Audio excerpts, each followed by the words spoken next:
भाजपचे नेते आमदार किशोर जोरगेवार सर आपल्या सोबत आहे. किशोर भाऊ, चंद्रपुरात सत्ता कुणाची हा सगळ्यात मोठा प्रश्न आहे. काँग्रेसमधला अंतर्गत कलह चव्हाट्यावर आलेला आहे. काल प्रतिभा धानोरकर यांनी थेट वडेट्टीवारांवरच आरोप केले की हस्तक्षेप करताय म्हणून.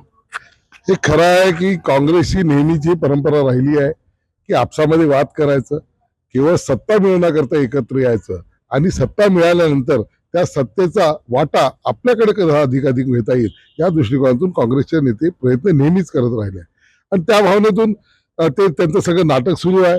दोघे जण वेगवेगळ्या ठिकाणी त्यांचे नगरसेवक त्यांची पळवापळवी सुरू आहे आणि एवढं करत असताना काल जे त्याच्याबद्दल तुम्ही विचारलं की धानोरकर खासदार वहिनी यांनी काल एक स्टेटमेंट केलं की त्यांच्या मतदारसंघामध्ये वडेट्टीवार हे ढवळाढवळ करत आहे.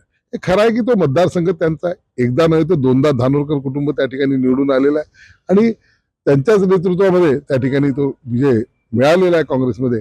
आणि हे काही योग्य नाही की दुसऱ्याच्या मतदारसंघामध्ये जात ढवळाढवळ करणं. त्यांच्या या मताशी मी सहमत आहे. काँग्रेसचे 10 नगरसेवक भाजपच्या नेत्यांच्या संपर्कात आहे. भेटीगाठी सुरू आहे, ही सूत्रांची माहिती आहे. काय खरं आहे? हे बघा, राजकारणामध्ये पडद्या आड अनेक गोष्टी सुरू असतात. जेव्हा काँग्रेसच्या नगरसेवकांच्या हे लक्षात येत आहे की आता तशी स्थिती आहे तर पुढे काय होणार आहे आणि वारंवार काँग्रेस ही स्प्लिट होत आलेली आहे दोन नेत्यांच्या भांडणामध्ये, दोन नेत्यांच्या वादामध्ये. आणि त्यांना हे लक्षात येतं की शेवटी आपलं निवडून जनतेने दिलाय. उद्या जनतेच्या समोर 5 वर्षानं जात असताना विकासाचं काम, विकासाचा एजेंडा, केलेली विकास कामं घेऊन जावी लागणार आहे आणि ते काही करण्याची स्थिती, त्या स्थितीमध्ये काँग्रेस नाही आहे. त्याच्यामुळे हे खरं आहे की काँग्रेसचे अनेक जण, मी काल जसं सांगितलं की आम्हाला आग्रह करत आहे की आपण या ठिकाणी पुढाकार घेऊन 10 जण आहे असं कळत आहे. नावं नका सांगू, पण आकडा बरोबर आहे. आकडे हे कमी जास्त होत असतात, परंतु तुमची जी माहिती आहे ती हीच आहे. बरोबर आहे की अनेकांना असं वाटतं की या ठिकाणी स्थिर सरकार केवळ भारतीय जनता पार्टी देऊ शकते आणि त्यामुळं ते बरेच जण आमच्या संपर्कात आहेत. कधी भाजप दावा करणार आहे? कारण की ते म्हणतात की भाजपचेच आमच्या संपर्कात आहे. हे बघा, वडेट्टीवारांचं नेहमीची भूमिका राहिली. एक तरी प्रसंग कालही त्यांना सांगितलं, आजही सांगतोय मी, एक तरी प्रसंग त्यांनी सांगावा की आमचा एक तरी नगरसेवक त्यांच्या कधीतरी त्याच्या पूर्वामध्ये त्यांच्याकडे स्प्लिट झालेला. केवळ आणि केवळ खोटं बोलायचं आणि रेटून बोलायचं ही भूमिका त्यांची आहे. त्याच्यामुळे ते असं करतात आहे जे एकदम स्पष्ट आहे, दिसत आहे की काँग्रेसचे नगरसेवकच या सगळ्या गोष्टीपासून कंटाळले.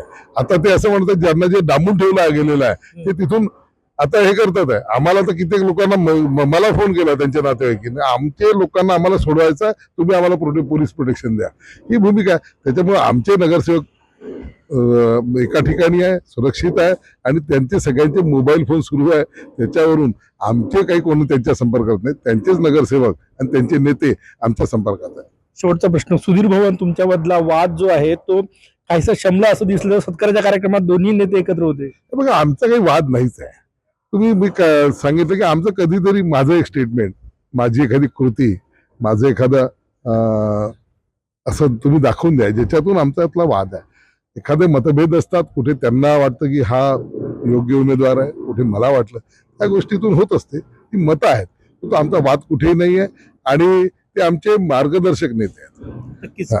किती तारखेपर्यंत सत्ता स्थापनेचा दावा भाजप चंद्रपुरात करणार आहे? आता साधारणतः 22 तारखेला या ठिकाणी हे होईल, आरक्षण होईल. आरक्षण सोडून झाल्यानंतर आमच्याकडे जे योग्य उमेदवार त्याच्यातले आहे ते त्याचं होईल आणि आमचा गट स्थापन झाल्यानंतर जी नोटीस सभा होईल त्यावेळेपर्यंत साधारण हे होईल.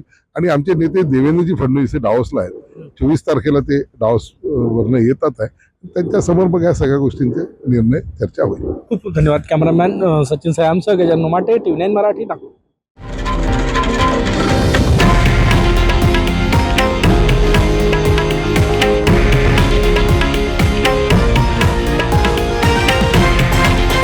हे आहे देशातील नंबर 1 न्यूज नेटवर्क आणि आपण पाहत आहात TV9 मराठी, एकमेव.